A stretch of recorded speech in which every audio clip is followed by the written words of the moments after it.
The next section is attention. Attention. So what the question is what are 3 ways you can immediately begin implementing these concepts, either personally or in your teaching? And it talks about emotions get your attention, meaning before details, the brain cannot multitask, and the brain needs a break. Now, before I even read that last bullet points, those are the exact things I wrote down. So the big concepts about this. So let's break this down. How are 3 ways you can do this? I'm going to focus on teaching. Big thing is 10 minutes. That's it. No matter what we do, if I'm lecturing, if they're trying to learn, let's break it up in 10 minutes and then do something else, because you are going to lose them. That is very difficult for me because I like to talk. I like to tell stories, but 10 minutes, we need to break it up. So lecture for 10 minutes and we need to go do something else. They're talking to partners, they're doing whatever. Getting on the computer maybe and starting to research themselves something, but 10 minutes. So I'm really going to do that 10-minute increments.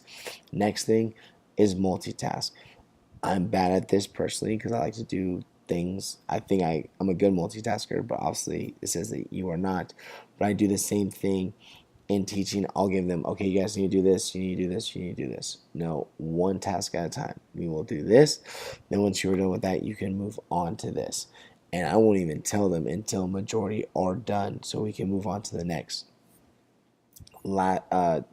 There's 4 things, but I really like is meaning before detail. So I really like that overarching. Anytime you have a unit, you want to say this is the main concept. This is what I want you to get, and then daily you can go back and do maybe little details. But it's what is the big picture? What are we trying to get at? Share that with the students, and then emotions, which is what we talked about a few chapters ago, is having that personal connection with the content. That's going to bring up the emotions of students, even if your concept is not emotional, right? Like you can't really pull on that. It doesn't get someone happy or angry.